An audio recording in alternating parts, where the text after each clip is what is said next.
आनंद है मुझे कि आप लोगों ने स्मार्ट का इंश्योरेंस गुरुकुल में एनरोल किया है। आपके आने के पहले कुछ बातें आपके साथ शेयर करना चाहता था।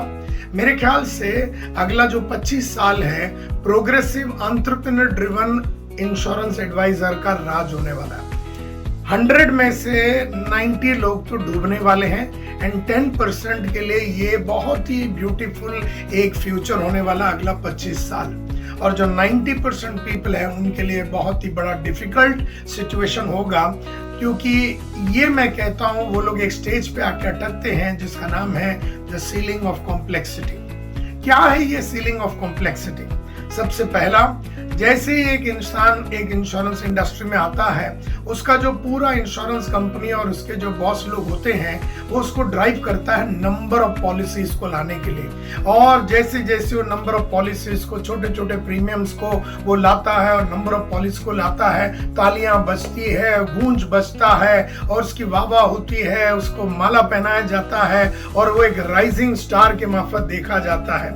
एक टाइम आ जाता है जब उसका काम करने का एक जो तरीका है, एक पर्टिकुलर प्रीमियम साइज वो लाता है, एक पर्टिकुलर टाइप ऑफ कस्टमर्स के पास हो जाता है और समझ लो वो साल का 8 से 10 लाख रुपया कमाता है या जो भी एक अमाउंट कमाता है वो वहां पर आके अटक जाता है। और एक पीरियड के बाद ये 10 लाख जो है शायद 12 लाख हो जाएगा, 9 लाख हो जाएगा, 10 लाख हो जाएगा, 13 लाख हो जाएगा, 11 लाख हो जाएगा साल का मतलब कमीशन, और वो वहां पर अटक जाता है। मजे की बात यह है कि उसको खुद को नहीं मालूम कि अभी ये जो सीलिंग ऑफ कॉम्प्लेक्सिटी है उसने अपने लाइफ को कॉम्प्लेक्स बना दिया। कॉम्प्लेक्स कैसे बना दिया? एक तो वो सेम टाइप के कस्टमर, सेम टाइप का काम, सेम टाइप की आदतें, ये तालियों बिलियों में सब वो व्यस्त हो गया और एक लेवल से ऊपर वो उठता नहीं है। इसको सीलिंग ऑफ कॉम्प्लेक्सिटी बोलते हैं। ये हो गया नंबर 1। नंबर 2 रीजन ये है कि पूरा जो सिस्टम है, इंश्योरेंस कंपनी के जो मैनेजर्स और अबाउट लोग हैं, वो जो पूरा सिस्टम है वो प्रोडक्ट बेचने के लिए लगा हुआ है और वो प्रोडक्ट को ही फोकस करते हैं। कस्टमर का नीड और कस्टमर का रिक्वायरमेंट नहीं, लेकिन प्रोडक्ट के ऊपर फोकस करते हैं। और उनका सब टारगेट भी वैसे ही होता है कि ये इतना बेचो, ये वाला इतना बेचो, ये वाला इतना बेचो। तो वो पूरा एजेंट कम्युनिटी को उसी में लगाया रहता। पूरी कॉर्पोरेशन या पूरा संस्था या पूरा कंपनी वो एजेंट को वो चीज बेचने पे लगाया जाता है and over a period of time वो एजेंट ग्रो नहीं होता। तीसरी इंपॉर्टेंट बात है कि जो लोग इनको मैनेज करते हैं they may not be the best sales people and the best marketing people जो इनको गाइड कर सके। तो ये एक दूसरी बात हो जाती है। चौथी बात ये हो जाता है कि हेड ऑफिस में बहुत सारे लोगों ने इस तरह का कमाई खुद किया नहीं है एंड देयरफॉर जैसे जैसे एक एजेंट का साइज ऑफ पॉलिसी बड़ा होता जाता है, वो पॉलिसी का कॉम्प्लिकेशन भी बढ़ जाता है और उसका प्रॉफिटेबिलिटी भी कम हो जाता है, उसमें प्रोविजंस भी बहुत करने पड़ते हैं एंड देयरफॉर छोटे पॉलिसियों में उलझा के रखना एजेंट लोगों को ये नेशनल पास टाइम हो जाता है कंपनियों का।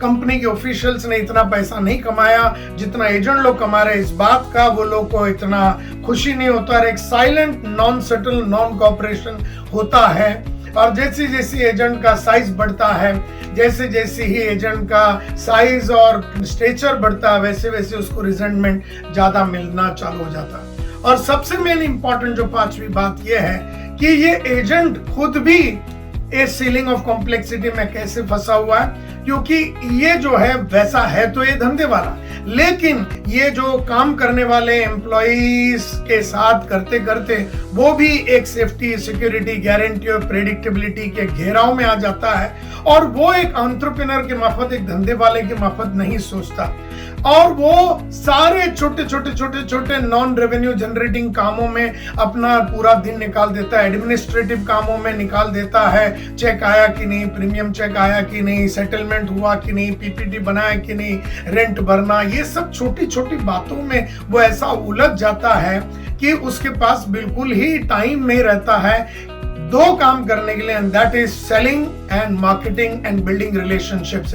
सेल्स करना है, मार्केटिंग करना, और रिश्ते बनाना है। सेल्स करना है, मार्केटिंग करना, रिश्ते बनाना है, यानी कि रेवेन्यू जनरेटिंग एक्टिविटी मात्र करना है और नॉन रेवेन्यू जनरेटिंग एक्टिविटी नहीं करना है। इसकी वजह से दूसरा एक सीलिंग ऑफ कॉम्प्लेक्सिटी आ जाता है। इंश्योरेंस गुरुकुल का ये जो प्रोग्राम है इसमें जितने भी स्ट्रेटजीज आपको सिखाए जाएंगे और जितने भी विचार आपको सामने पेश किया जाएगा, जैसे अभी मैंने सीलिंग ऑफ कॉम्प्लेक्सिटी, जिसका नाम है एंटरप्रेन्योर चक्रव्यूह, ये दूसरा नाम भी हो सकता है। ये सारे जो कॉन्सेप्ट जो मैं आपको समझाने वाला हूं और इंश्योरेंस गुरुकुल में आने के बाद जो आपको स्ट्रेटजीज मिलने वाला है, ये स्ट्रेटजीज और ये जो फिलॉसफीज जो हम आपको सिखाने वाले हैं, ये आपको ये सीलिंग ऑफ कॉम्प्लेक्सिटी को तोड़ने में मदद करेगी।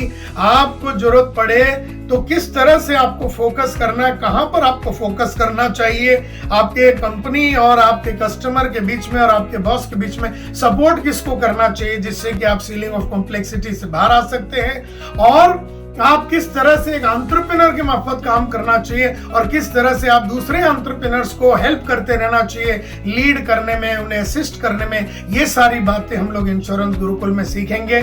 तब तक के लिए अलविदा। मेरा नाम टाइगर संतोष नायर है। सीलिंग ऑफ कॉम्प्लेक्सिटी एक भयंकर डेंजरस बीमारी है। इस बीमारी से आपको निकलना है। आपको वादा किया था कि हर सेशन के पहले आपको ये वीडियो मिलेगा।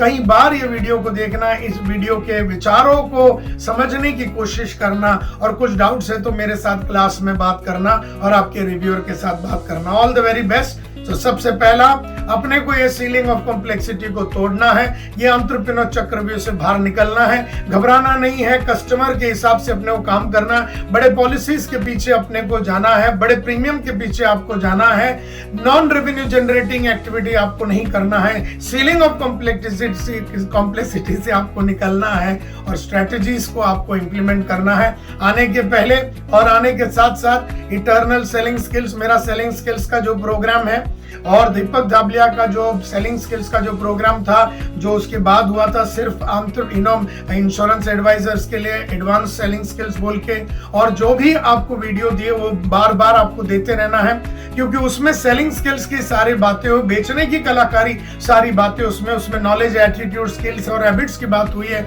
हम लोग बात करने वाले हैं इंश्योरेंस गुरुकुल में स्ट्रेटजीज के बारे में, जो कि 5वां लेवल का गेम होता है, knowledge, attitude, skills, habits and strategies. जो 5वां लेवल का गेम है उस पर हम बात करेंगे। आज के लिए इतना ही। सीलिंग ऑफ कॉम्प्लेक्सिटी ध्यान में रखना। All the best and thank you very much.